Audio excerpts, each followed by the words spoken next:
Pilipinas, 10 minutos makalipas ang alas 4 ng hapon. Uy! Nakapag-break ka na ba?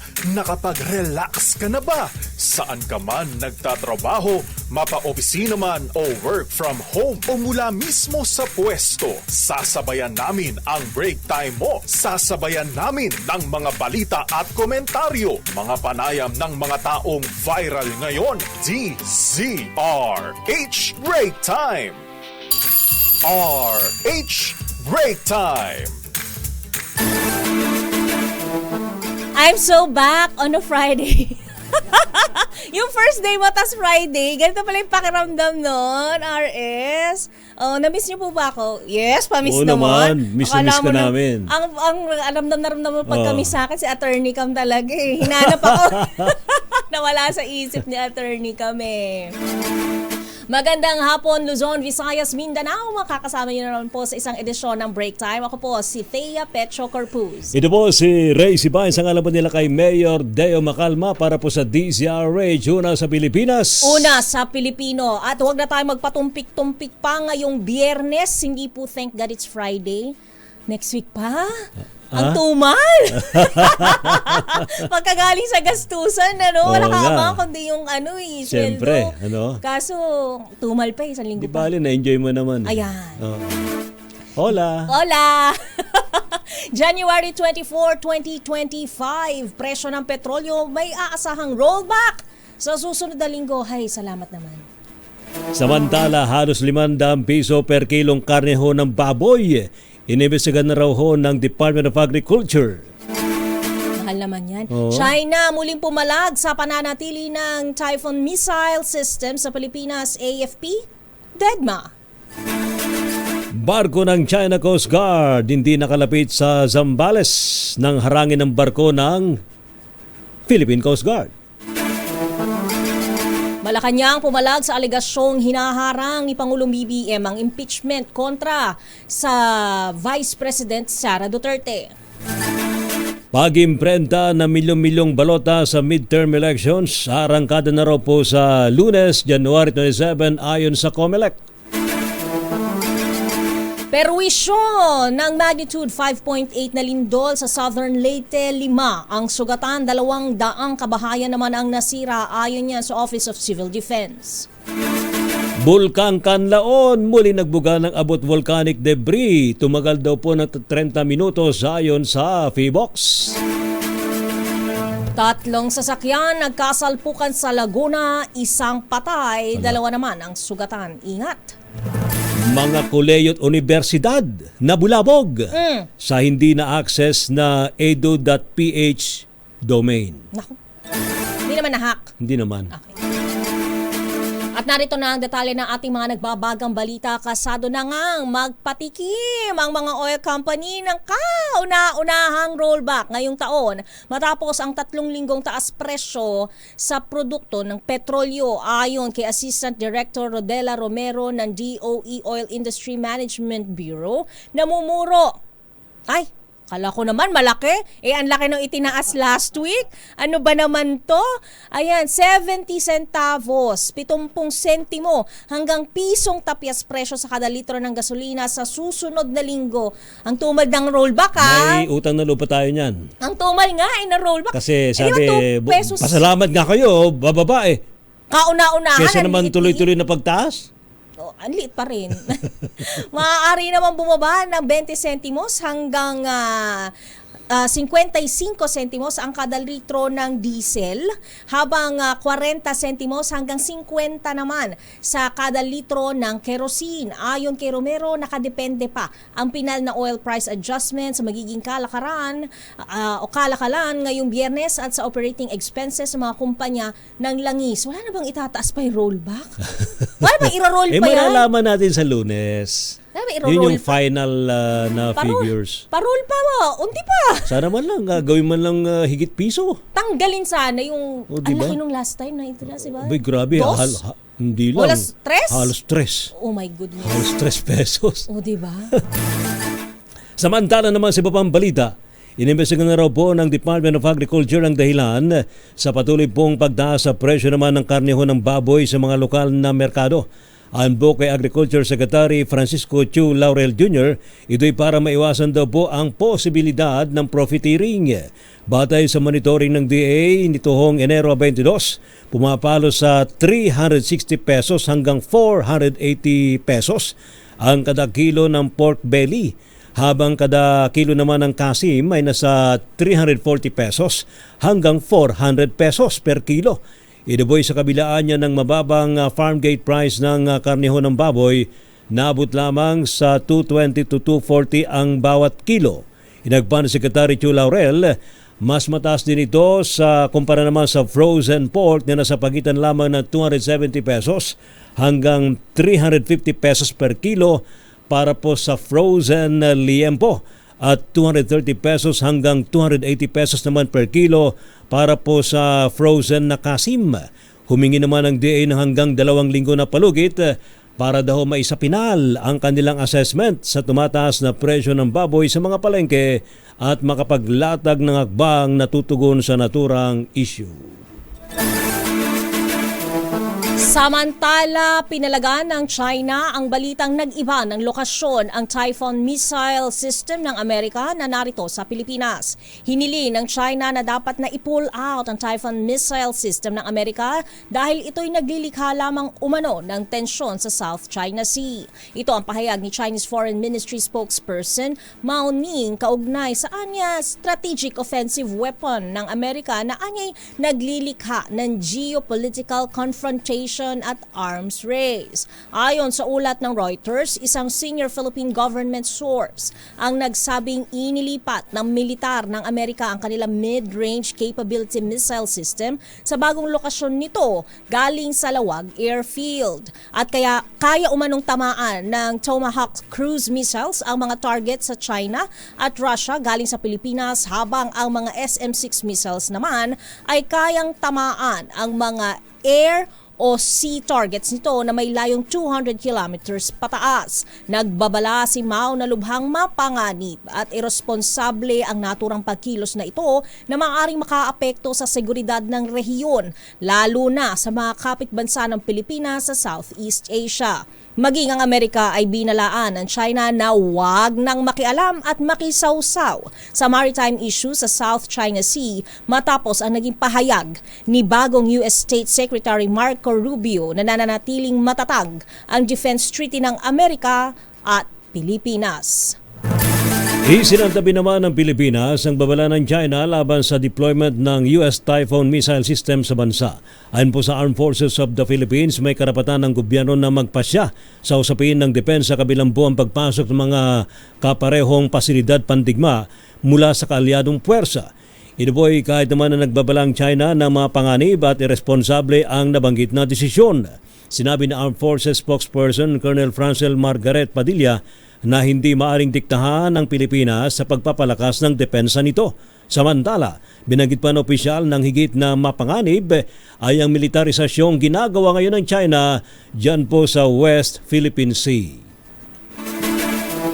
Samantala, pinigilan ng Philippine Coast Guard vessel na BRP Cabra na makalapit sa baybayin ng Zambales ang isang barko ng China Coast Guard. Ayon kay PCG spokesperson for the West Philippine Sea, Commodore J. Tariela, lumayo ang Chinese Coast Guard 3103 ng 80 hanggang 90 nautical miles mula sa baybayin ng Zambales.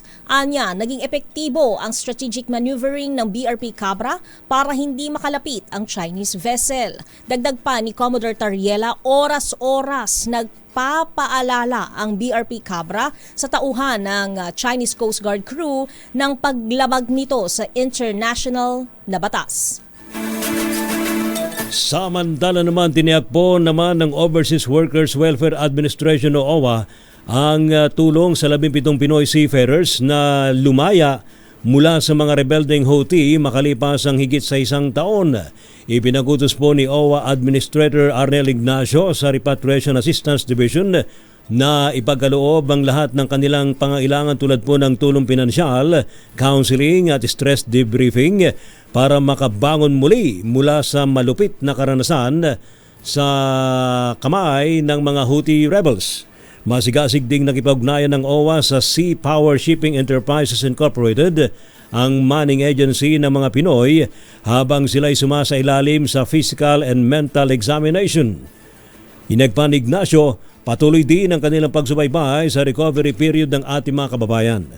Kung sakali niyang handa na muli ang mga itong sumampa sa barko, maaari na nilang i-avail ang OWA Seafarers Upgrading Program at Skills for Employment Scholarship Program para sa nais na paigtingin ng kaalaman bilang mga seafarer. Ginaransya naman ng OWA Administrator na patuloy nilang pangangalagaan ng kapakanan ng ating mga marino habang sila'y nasa Pilipinas at sa kanilang muling paghahanap buhay sa ibang bansa. Sa iba pang balita, itinanggi ng Malacanang na hinaharang ni Pangulong Bongbong Marcos ang proseso ng impeachment laban sa ikalawang Pangulong Sara Duterte. Nilinaw ni Executive Secretary Lucas Bersamin na ang naunang pahayag ni Pangulong BBM na hindi ito pabor sa impeachment ay sariling opinyon ng Pangulo. Sabi pa ng Executive Secretary, hindi maaaring diktahan ng ehekutibo ang co-equal branch ng gobyerno. Kung magdesisyon anya ang mga mambabatas na ituloy ang proseso ng impeachment sa pangalawang Pangulo ay walang paraan para harangin ito. Narito naging pahayag ni Bersamin. He's not blocking, he cannot do that because it is the discretion of the collective of the lower house. If they decide to initiate, there is no way of preventing that. Una rito, itinuro ng Makabayan Bloc si Pangulong BBM na siya umanong dahilan kaya naaantala ang proseso ng 3 impeachment complaints na inihain laban kay Vice President Sara Duterte. Sa ibang issue naman, huwag daw pong isisi sa Malacanang ang mga blankong line items sa bicameral report sa 2025 national budget. Ito po binigyan din ni Executive Secretary Lucas Bersamin sa briefing sa Malacanang kasunod po ng plano ng ilang grupo na questionin sa Korte Suprema ng manoy blankong line items ng BICAM report. Ayon po kay Bersamin, hindi nila mapipigilan ang mga taong gustong hamunin ang naturang issue naman sa katastasang hukuman. Pero iginit po ni Bersamin, walang kinalaman ng Malacanang sa BICAM report dahil naman sa pinirmahan naman anya ni Pangulong BBM ay ang mismong kopya ng GAA. Alas 4:23, kontento at ipinagmamalaki ni Pangulong Ferdinand Marcos Jr. ang economic achievements ng Pilipinas noong nakaraang taon. Pero iginiit nito na dapat maipaunawa sa pangkaraniwang tao ang mga nakamit ng bansa sa sektor ng ekonomiya. Sa 24th National Economic and Development Authority Board meeting sa Malacanang, kaugnay ng Philippine Development Report 2024, sinabi ng Pangulo na kailangang malaman ng publiko kung ano ang kanilang ginagawa at dapat gumamit ng lengguwaheng maiintindihan ng ordinaryong Pilipino. Anya, kabilang sa mga dapat ipaliwanag ay ang mga pangmatagalang proyekto na magbibigay din ng pangmatagalang ginhawa. Inihalimbawa nito ang Bataan-Cavite Interlink Bridge na makatutulong ibsan ang mabagal na daloy ng trapiko sa Metro Manila at magpapalawak ng access sa Central Luzon at Calabarzon. Iniutos din ni Pangulong Marcos ang pagkonsolidate ng report sa mga hakbang ng gobyerno para sa food security. Ito ay para maipabatid kung paano ito magiging kapaki-pakinabang sa pamilyang Pilipino, kung bakit ito mahalaga para sa kinabukasan at kung paano nito maiaangat ang kalidad ng pamumuhay. Samantala naman, sisimulan na raw po sa susunod na linggo ang gagawing investigasyon ng Tri-Committee ng Kamara, ang investigasyon laban sa fake news at proteksyon sa freedom of speech sa bansa. Ito po'y kasunod ng ginawang privilege speech ni Surigao del Norte Congressman Robert H. Barbers tungkol sa pagpapakalat daw ho ng mga maling balita at paninira ng mga troll at mga ilang vlogger. Naglibana niya mga troll at ilang vloggers na nagkakalat ng fake news dahil man sa monetized o nababayaran ang kanilang mga ginagawang content. Ayon po kay Congressman Ace Barbers, layunin po ng investigasyon na makabuo ng panukalang batas para sa isang regulatory framework sa paggamit ng social media at digital cyberspace. Dapat niya magkaroon ng susunding code of ethics ang mga ito, katulad po ng sinusunod ng traditional media. At yan po muna ang mga balita at susunod po ang iba pang detalye ng ating mga nagbabagang balita makalipas ang ilang mga paalala. Pilipinas ang oras, 26 minutos makalipas ang alas 4 ng hapon. RH Break Time! At para sa iba pang detalye ng ating mga balita na nawagan ng Child Rights Network kay Pangulong Ferdinand Marcos Jr. na basahin ng mabuti ang substitute bill para sa Senate Bill 1979 o ang Adolescent Pregnancy Prevention Bill. Ayon kay Ao Kilala, convener ng CRN at Deputy Executive Director ng Philippine Legislators Committee on Population and Development, may oras pa ang Kongreso bago maghalalan kaya't nakikiusap sila na bigyan ng pagkakataon ng SB 1979. Anya, ang substitute bill na inihain ni Senator Risa Ontiveros ay katanggap-tanggap na at maaaring paraan para kalabanin ang maling impormasyon tungkol sa panukalang batas. Inihayag ng grupo ang panawagang ito matapos bawiin ng 7 senador ang kanilang suporta sa SB 1979. Sa iba pang balita, hindi raw po solusyon ng death penalty by firing squad sa pagpugsa ng korupsyon sa bansa. Ayon po yan sa Commission on Human Rights. Inilabas po ng CHR ang kanilang pahayag matapos na iharap ni Zamboanga City 1st District Congressman Kaimer Adan Olaso ang House Bill number 11211 o ang Death Penalty for Corruption Act. Bagamat ang intensyon ng panukalang batas ay takutin ang mga korap na opisyal. Nainiwala naman ng CHR na hindi ito magiging epektibo. Ayon po sa CHR, matutugunan ng korupsyon sa pamagitan ng institutional reforms at mga mekanismo para mapatatag ang transparency at accountability sa mga pampublikong opisyal. Binigyan din ng CHR na dapat na mas maigpit pang ipatupad ang umiiral na anti-corruption laws, mas malalim na pagsusuri sa assets at transaksyon sa mga opisyal, maging ang pagsusulong ng full disclosure policies. Samantala, target ng Commission on Elections o COMELEC na makapag-imprenta ng 1.5 milyong balota kada araw simula sa Lunes, 27 ng Enero. Ayon kay COMELEC Chairman George Garcia, gagamitin nila ang lahat ng printers sa National Printing Office at 2 bagong mirror machines upang magawa ang 1.5 million production capacity.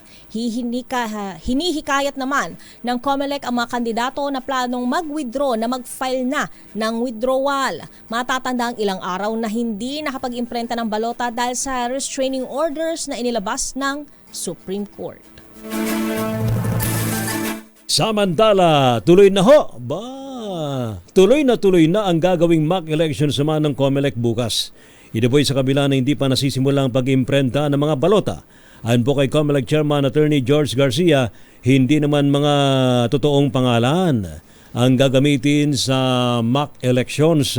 Layunin lamang daw po itong makita kung gumagana nga ba ng maayos ang automated election system sa bansa. Gagawin po ang mock election sa Taguig, maging dyan po sa Makati, Pateros at iba pang bahagi ng Luzon, Visayas, Mindanao at kasama na po dyan ang BARM. Standby sa ating mga report, standby Miss Lef Narciso, Raymond Dadpaas at Manang Milky Rigonan. 5 ang naitalang sugatan habang 7 namang mga bahay ang totally damaged at halos 200 ang partially damaged sa magnitude 5.8 na lindol sa Southern Leyte. Maliban sa mga bahay, ilang mga establishmento rin ang nagtamo ng pinsala, kabilang ang mga paaralan, barangay hall at isang tulay. Ayon kay Office of Civil Defense Regional Director Lord Byron Torrecarrion, nagsagawa na ng aerial survey ang kanilang ahensya katuwang ang Philippine Air Force at PHIVOLCS upang alamin kung irerekomenda ang state of calamity sa lalawigan. Samantala, nakapagtala na ang DOST ng 166 na aftershocks sa Southern Leyte na may lakas na magnitude 1.5 hanggang 2.9. Samantala, nakaranas po ng panic attacks ang 15 mga mag-aaral sa gitna po ng stampede sa isang universidad sa Zamboanga City matapos naman ng magnitude 5.4 na lindol na yumanig sa Siocon, Zamboanga del Norte kahapon. Ayon po sa NDRRMC, kinailangan pang dalhin sa ospital ang 2 estudyante para sa karagdagang paggamot sa kanila. Binigyan naman ng Zamboanga City Disaster Risk Reduction and Management Office Emergency Medical Services ng supplemental oxygen ng iba pang mga pasyente. Nangyari po ang stampede sa Universidad de Zamboanga main campus habang lumilikas ang mga tao dahil naman sa malakas na lindol. At narito na ang mga reports galing sa labas na papasok. Malacanang kumpiyansang hindi ipahihinto ng Supreme Court ang implementasyon ng 2025 budget. Idetalye mo ang balita, RH14 Leth Narciso, Miss Leth. Ni Thea Ray, malaya ang sinuma na hamunin ang legalidad ng 2025 national budget. Pahayag ito na Executive Secretary Lucas Bersamin sa gitna ng kinukwestiyong umano'y blankong bahagi ng BICAM report ng 2025 budget.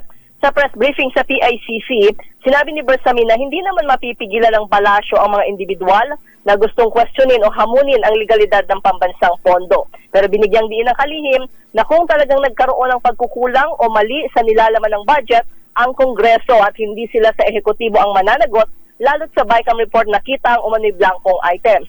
Tiwala rin ng Executive Secretary na walang magiging epekto at hindi ipahihinto ng Korte Suprema ang implementasyon ng budget dahil kailangang magpatuloy ang operasyon ng mga tanggapan ng gobyerno. Ito'y kahit pa niya humingi ng TRO ang mga maghahain ng petisyon. Narito si Executive Secretary Bersamin. The Supreme Court will never stop the budget from being implemented. All right? I cannot understand if the Supreme Court will have that tendency to put a stop to it, even if any of those challengers will ask for a TRO. Because the government must function, must be run. Now, sasabihin nila, fall back on the reenacted budget. But the reenacted budget can come only when the... Ito si Leth Narciso para sa DZRH. Una sa Pilipinas, una sa Pilipino. Thank you. Salamat, Ms. Led. Samantala naman, yun daw ho mga biktima ng war on drugs may pag-asa ng makamit ang katarungan sa tulong po ng ICC. Ayon po yan sa isang senador. Ibalita mo nga yan, RH28, Lakay Raymond at Paz. Lakay Raymond. Ray, lumilinaw na ang posibilidad na may makamit na katarungan ng mga biktima ng war on drugs ng Duterte administration. Ito ang paniniwala ni Senador Risa Ontiveros kasunod ng pahayag ni Justice Secretary Crispin Boying Remulla na makikipag-ugnayan ng gobyerno sa mga taga-International Criminal Court o ICC tingil sa investigation sa mga dugong war on drugs. Kung mag-iusap ang Pilipinas sa ICC, sana makita o mano ng administrasyon ni Pangulo Bongbong Marcos na dapat tayong tumulong sa investigasyon.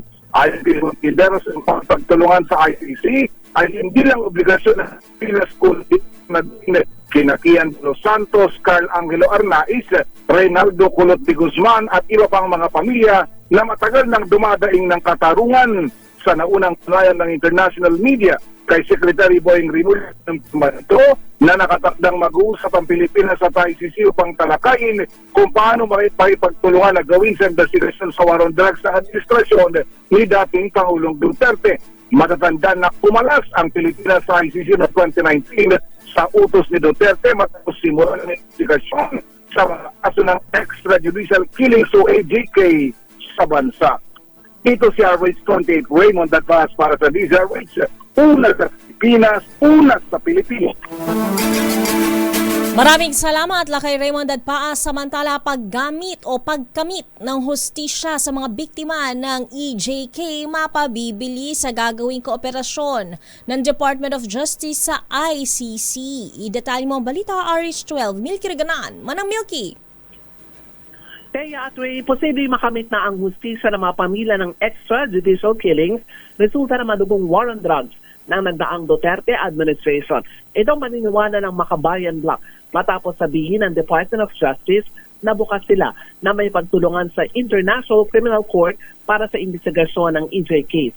Pero giit ni House Deputy Minority Leader Franz Castro, hindi sapat ang limitadong kooperasyon kundi kailangan bumalik na ang Pilipinas sa pagiging miyembro ng ICC para mapanagot ang lahat ng responsable sa mga pagpatay. Nanawagan naman si House Assistant Minority Leader Arlene Brosas kay Pangulong Bongbong Marcos na gumawa ng konkretong hakbang at formal nang ipasok muli ang bansa bilang miyembro ng ICC. Ay kay Brosas, dapat palakisin din ang mga domestic mechanism para sa hustisya at pananagutan para maprotektahan ang mga testigo at pamilya ng mga biktima. Sa panig ni Kabataan Party List Representative Raul Manuel, nagsisimula na ang paggamit ng hustisya at para mapanagot ang mga nasa likod maling gawain, lalo na kung naganap ang kooperasyon ng Pilipinas sa ICC. Ako si Nung Griguna nagulat para sa DZRH, una sa Pilipinas, una sa Pilipino. Maraming salamat Manang Milky Ligunan. Samantala, Bulkang Kanlaon muling nagbuga ng abo at volcanic debris. Tumagal ng 30 minuto ayon sa FIVOX. 3 sasakyan nagsalpukan sa Laguna, isa patay. 2 ang sugatan at mga kolehiyo at universidad na bulabog sa hindi na-access na edu.ph domain. Babasahin pa natin ang ibang detalye ng ating mga balita Pilipinas. Ang oras, alas 4:42.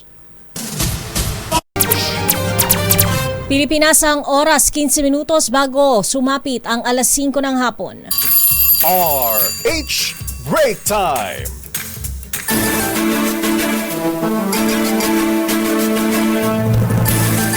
At ating po makakapanayam ang presidente ng United Filipino Consumers and Commuters upang pag-usapan ang petisyong itaas sa 15 pesos ang Uy! pasahe sa jeep. Ba? 15? 15? Mahal. At patuloy na pagtaas ng presyo ng produktong petrolyo. Yun. Kung magbaba ay katiting lang. Oo, tapos ngayon, gagawin 15? Ah. Hala, kaya pa ba ng ating mga mananakay? Lalo ang ng mga ganyang estudyante, presyo? ano ah? Oh. Lalo ng mga magulang ng estudyante na Yes. magbibigay ng kanilang mga allowance. Mhm. Kaya kausapin natin si Mr. RJ Havellana. Sir, magandang hapon po. Thea Pecho Corpuz at Tracy Bayan ng DZRH. Good afternoon, Sir RJ. Good afternoon, Sir Ray and Ma'am Thea. Salamat po sa break time, DCRH, Anytime po. sa pagpa-phone lock sa UFCC. Kayo ho, bilang Pangulo ng United Filipino Consumers and Commuters, ano ho ang inyong ginagawang hakbang ngayon para mapigilan po ito ganitong pahirap na naman po sa atin, lalo na po yung presyo ng petrolyo? Alam niyo po, matagal na pong pinapanawagan ng United Filipino Consumers and Commuters na sa ating gobyerno na ideklara yung tinatawag na Article 12, Section 17 at 18 ng ating konstitusyon. Ito po yung pansamantala na pagkontrol sa lahat ng mga utilities, public utilities o serbisyong pampubliko, kagaya ng transportasyon, kagaya po ng tubig, kuryente, kahit pa ang krudo, para makatulong ito sa pagbangon ng buong ekonomiya, hindi lang po ng mga pasahero, dulot halimbawa nitong panibagong 15 pesos na minimum na pamasahe ng ating mga mananakay, whether ito'y nanay, tatay, estudyante, o ordinaryong Pilipino, matatamaan ito. Ikalawa, ito po ay inflationary. Alam naman po natin, bago pumasok itong taong 2025, talagang sinalubong tayo ng inflasyon. Totoo. Napakalaki. Sobra po ang laki. Ibig sabihin, bumaba po yung halaga ng sahod ni Sir Ray at sahod ni Ma'am Thea. Correct. Sahod ni Arthur, Lumiliit. sahod ng ordinaryong Pilipino. Kung 610 pesos po per day, ang minimum na sweldo, baka ang halaga niyan ay 500 piso na lang o lesser pa. Baka mga 460 o 470. Yung real value na tinatawag. So, paano mo talaga pagkakasyahin? So, ang reaksyon ng LTFRB, kung merong nagpipetisyon ng mga grupo ng mga driver sa kanilang tanggapan, ay dapat holistic na po, pakialaman na ito ng Palasyo ng Malacanang tulad ng ginawa niya doon sa sinasabi niyang emergency food, pagbibigay ng special na power dito sa Department of Agriculture para mapabagal o mapababa yung halaga ng presyo ng bigas na importante. So, nag-ano na po kumbaga nagsalu-salubong po ngayong panahon ng Enero 2025 yung samot-saring pasanin ng ating mga consumers, ng ating mga commuters. Sir Ray and Ma'am Thea, no, naidagdag din namin, panahon na rin na isuspinde ng ating presidente yung tinatawag nating itong tax reform for acceleration and inclusion, particular po sa excise tax ng petrolyo. Yan. Totoo po yan. Pag nagkarga ka kasi sa Ray at Ma'am Thea ng gasolina, meron kang dagdag na buwis na 9 pesos. Totoo po yun. Automatic po yun. Napakalaking bagay po ng 9 pesos Totoo. kada litro. Sa 6 pesos naman po sa diesel. Yes. Ano po? At 3 piso dun sa gas. Ngayon, kung masususpend yan, idagdag na rin natin para kumilos yung economic managers tulad ng Finance Department, no? Isuspend din na rin yung 12% value-added tax. Yun. Pag inumbay mo Diba? yung 9 pesos. Doble-dobleng buwis. 3 pesos. Oho. Opo. Yan po yung, kasi meron naman pong mga buwis na Itong mga petrolyo na ito, pagpasok pa lang yan sa dito sa Pantalan, Nabuwisan na. sa port area, sa custom, May buwis na. meron ng mga other taxes yan Oo. Labas doon yung excise tax ng train law, Yan. labas pa yung 12% value added tax. Kaya kung seryoso ang ating gobyerno na talagang tulungan ng ating mamamayan, hindi po yung mga piecemeal solution tulad ng ayuda. Yes, nakakatulong po yan. Pero yung ayuda, para sa impormasyon ng lahat, kinukuha rin po yan sa buwis ng Tama. taong Totoo bayan. po yan. Oho. Panapaikot. Oho. Opo. Kaya yung impact na gusto ng United Filipino Consumers and Commuters, kung may implement yung saligang batas, nakasulat naman ito sa saligang batas, hindi na kinakailangan ito ng permiso pa ng Senado at ng Kongreso, Kongreso. yes. Nakalagay yan sa Article 12, Section 17 and 18, Totoo po. pwede niyang ideklara ang national emergency sa panahon ng krisis ekonomiya. Kung talagang seryoso ang gobyernong ito na tulungan, hindi po yung mga piecemeal solution, at natutulungan niya yung buong ekonomiya. Ano po? Kaya yung real value ng piso natin na masyado nang nag-depreciate, Lalong lalagpak. opo, hindi pa rin natin alam kung Oo. ano ang mga hinaharap na kung merong biglang gerang sumulpot. Naku, wag naman. Sabihin Oo. natin, kung merong kung anumang sakuna sumulpot, ano po, hindi natin masabi kung anong kalamidad ang sumulpot. Kung at ang gobyerno pa naman ngayon ay import dependent. Yes. So if we are really serious, Opo. at lahat ng mga kumakandidato, kung seryoso sila, at yung mga politiko natin dyan, yung mga nasa bürokrasya, may solusyon. Ano po? Para matulungan niya yung kawawang mga consumers at kawawang mga pasahero natin. Ano po? Para lahat nakangumiti naman. Ano po? Matutulungan ng negosyante. Correct. Matutulungan manggagawa, matutulungan din yung kahit walang trabaho. Natry na ho ba ninyo, Sir RJ, na kalampagin dito yung ilang mga mambabatas? Baka makatulong po ninyo sila na kalampagin naman ng Malacanang. Alam niyo po, yung mga politiko natin, no? Politiko, sabihin natin, mga traditional na politiko. Yan po yung mga nakapag-aral pa yan sa mga mamahaling mga universidad. sa ibang Hindi ka bansa. libre pa, no? Ano po? So, sino naman po tayo para turuan sila dahil siguro naman nabasa naman nila yung saligang batas. Ano po? Sa saligang batas, napakalinaw po niyan ng kanilang tungkulin. At bilang mambabatas, hindi natin talaga kailangan ng mga proyekto na hindi prioridad sa ngayon. Sir po, RJ. tulad nitong, opo. Kaya pa bang higpitan ng sinturon ng ating mga commuters at Kaya consumers? pa ho ba? Meron pa bang ihigpit? Alam niyo po, lunod na. Matagal na po tayong lunod. Matagal na tayong sinasakal. So it's all in the economy. Nandyan po. So, kailangan natin ng economic managers natin na nakakaintindi ng pulso ng kalsada. Ayun. Bigyan naman tayo ng break time. Ayan, ang pinakagusto ko sinabi niyo, Sir Tama RJ. ho yung break time ho. Saka naman Pahinga naman. lagi na lang tayong lagi na lang tayong napuperwisyo. Oh. Correct. Mm-mm. Opo, kasi wala na tayong ginawa kung hindi dumiskarte na lang sa buhay. Yes, totoo yun. May hangganan ng pagdiskarte Ay, ng oo isang naman. ordinaryong Pilipino. Diyos mio naman, oh. Opo. Oh.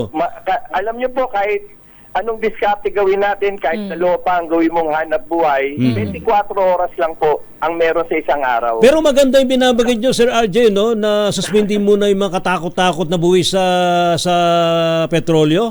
Ha? Saka, syempre, wag mo nang ipursige itong panibago na namang taas sa singil sa pasahe. Opo, dagdag pa natin yung isang ginawa na rin ng tatay ng presidente, si Ferdinand Marcos. Yan, Sabi yan, niya, nung panahon ng krisis din sa petrolyo, nagpatupad siya ng tinatawag na Oil Price Yun. Stabilization OPSF. Oho. OPSF. Ano po ang OPSF? Sa bawat kinakarga natin noon, nung panahon ni Ferdinand Marcos, ng kanyang ama, merong piso na kinokolekta. Yun. Sa krudo. Oho. At yung piso na yan, parang nilalagay niya sa isang alkansya. Buffer kung fund. sakali, Oo. opo, gumalaw po ang presyo sa pandaigdigang merkado at kung ano halaga niyan, kung ano yung naipon dun sa basket na yan ng Yes. Price Stabilization Fund, Magagamit yun natin. din ang ipangtatakip. Ayun, may panapal. So, ibig sabihin, opo, Mababalanse yung presyo. takip dun sa adjustment na yan. Oo. Ibig sabihin, hindi gagalaw ang presyo ng kuryente, ang presyo ng tubig, ang presyo ng mga bilihin, ano po, ang presyo ng gamot. Lahat hindi yan gagalaw kasi very volatile. Ano po, Yan. itong Totoo po pag-usapan yan. po ang crudo. Oho. At idagdag na rin natin, siguro it's high time for the government to I don't know how are we going to revive itong tulad nung dati yung Petron kontrolado ng Yan, gobyerno. dapat mabawi natin. Mga government Yung malaking share sa Petron, ha? Oh. Kung seryoso talaga yung mga politiko, ang ating Speaker of the House at ang Senate President at yung mga kasama nila, they can easily rethink, reevaluate Correct. the oil deregulation law Tama yun. in Oo. favor of the Philippine economy. Correct. Kasi ang nangyayari po ngayon, ang nakikinabang lamang yung mga kumpanya ng oligarko at yung mga smuggler at nagkakartel sa industriya na yan. Oo. Sir Arjen, ako maraming salamat po sa inyo binigay sa amin na oras at sa lahat po ng mga binanggit po ninyo. Sana naman May mapakinggan, makuha. mapakinggan ng Malacanang, ng mga opisyal ng gobyerno at may patubad naman. Correct. Opo. Oho. Kaya malaking bagay po ang inyong istasyon at ang inyong programang Thank you, sir. Daytime, Thea and Ray, sa pagpapaabot sa ating mga kababayan at sa ating mga nanunungkulan sa ating gobyerno. Oras na magkaisa tayo. Oras na ibangon natin ang ating ekonomiya para naman yung ating consumers, yung ating mga commuters, ay ngumiti naman. Yan, hindi nakangiwi. Salamat po at magandang hapon po. Salamat, Sir Mabuhay RJ. po kayo. Thank you so much, Sir RJ Haveliana, ang Pangulo ho ng United Filipino Consumers and Commuters. Sa ngayon kasi, ang mga consumers at commuters Ay. laging nakangiwi. Oo. Ang hirap ngumiti. Kasi, papaano, parang laging sawi. Oo, di ba? At ang laging nakangiti Ay. at humahalakhak Ang mga negosyante, At ang mga may-ari ng mga oil companies. Mga commissioners, mga nangungumisyon sa kita. Ayaw ko naman sabihin na nakangiti rin, hindi nakangiwi yung mga taga-DOE. Ay. Samantala nakapagtala ang PHIVOLCS ng ash emission sa Bulkang Canlaon kaninang umaga na tumagal ng 30 minuto. Dahil dito naglabas ang bulkan ng grayish plumes na may taas na 200 meters at napadpad pa kanluran. Nananatiling nakataas ang alert level 3 sa Canlaon Volcano na mga hulugang mayroon itong mataas na aktibidad o magmatic unrest. Babala ng PHIVOLCS kabilang sa mga posibleng panganib mula sa bulkan ang biglaang pagsabog, pagdaloy ng lava, ashfall, pyroclastic density current, rockfall at lahar oras na bumuhos ang malakas na ulan. Samantala na maabot po sa may 178 milyong pisong halaga ng tulong ang naipaabot na raw po ng gobyerno sa mga naapektuhan ng pag-alburuto ng Bulkang Kanloon sa Negros Island. Higit sa may 10,000 pamilya ang nakinabang dito mula sa Central at Western Visayas. Kabilang po sa may pinamahaging tulong ang family food packs, hygiene at sleeping kits, financial assistance at maging ang mga filtration at generator sets. Sa kasalukuyan, higit sa may 3,000 pamilya pa rin ang nanunuluyan sa mga evacuation center. Pinarangalan ni General Romeo S. Browner Jr., Chief of Staff ng Armed Forces of the Philippines, ang kabayanihan ng mga sundalo mula sa 32nd Infantry Battalion na nasugatan sa naganap na ambush sa Basilan. Sa kanyang pagbisita sa Western Mindanao Command, noong Enero 23, personal na iniabot ni Browner ang Wounded Personnel Medal sa mga nasabing sundalo bilang pagkilala sa kanilang tapang at dedikasyon sa tungkulin. Pinuri ni Browner ang kanilang kabayanihan at tiniyak sa mga sundalo at kanilang pamilya ang tuloy-tuloy na suporta mula sa AFP. Anya, sisiguraduhin ng militar na makakatanggap sila ng maayos na medical na pangangalaga at tulong. Matatanda ang mga biktimang sundalo ang mag-e-escort sana sa isang team ng UN Development Program para sa kanilang community engagement sa Barangay Lower Kabengbeng, Sumisip sa Basilan. Ngunit nangyari ang pananambang kung saan 4 ang namatay kabilang ang 2 sundalo habang 12 namang kasamahan nila ang sugatan. Samantala, isa naman ang patay habang 2 sugatan sa salpukan ng 3 mga sakyan sa Magsaysay Road, Barangay San Antonio sa may San Pedro City, Laguna. Ayon po sa San Pedro Police Station, ang namatay ay kinilalang si Rolando Rorlioda habang sugatan naman si Marvin Francisco at isang Charlie Escanio. Sa inisyal investigasyon, parehong binabagtas ng van na minamaneho ng 29 anyos na si Justoni Munoz at motorsiklo na minamaneho naman ni Escanio ang eastbound ng Magsaysay Road. Nasa westbound naman ang isa pang motorsiklo na minamaneho ni Rolioda na nag-counterflow umano at humantong sa pagsalpok sa van at isa nga hong nangyaring trahedya. Saklap. Samantala, nawala naman ang access sa website ng mga universidad at kolehiyo na mayroong edu.ph na domain ngayong Biyernes ng umaga. Kabilang dito ang website at portals ng University of the Philippines, University of Santo Tomas, Colegio de San Juan de Letran at iba pa. Naglabas ng kani-kaniyang abiso ang mga universidad na pansamantalang hindi magagamit ang kanilang online services. Ayon sa Department of Information and Technology Undersecretary Jeffrey D., nagkaroon ng denial of service attack sa PHNet bandang alas 10 ng gabi noong Huwebes, Enero 23. Ang PHNet ay ang server na may hawak sa domain na edu.ph. Ayon kay Undersecretary D., ang denial of service attack ay isang pagtatangka na lumikha ng milyong-milyong queries o requests para maantala ang mga lehitimong queries. Kasalukuyang nireresolba ng PHNet ang issue at sinabi ni Undersecretary D na wala pang timeline sa pagbabalik ng mga website.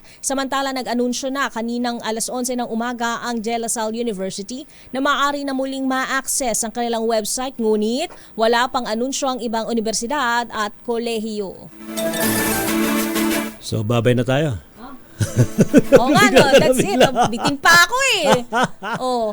Uy, nanumpa na pala yung mga bar passers natin. Wow, congratulations. 3,000 bar passers natin. Ang dami, may mga ano na naman, mga attorney, ano? Yes. Mga abogado. Mga friends ko yan. Yeah. Mga friends ko. Friends natin yan. Dapat maging tapat sa kanilang paglilingkod. Oo naman. Yan, yung ating mga magigiting na mga abogado. Yan.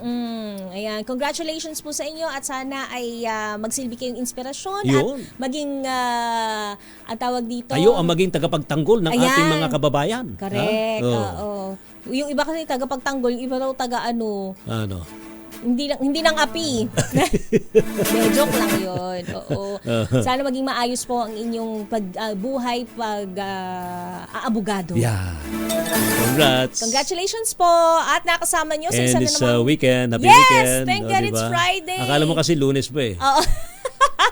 Sa isang edisyon ng Break Time, nakasama niyo po ako po si Thea Pecho Corpus. Ito po si Ray Sibayan, sa ngalan po nila kay Mayor Deo Macalma para po sa DZRH, una sa Pilipinas. Una sa Pilipino, susunod na po ang balansya ng pagbabalita hatid sa atin ni Ka Henry Uri at Miss K. Karen Oyong. Pilipinas, ang oras 3 minutos makalipas ang alas 5 ng hapon. Bye-bye! This time check is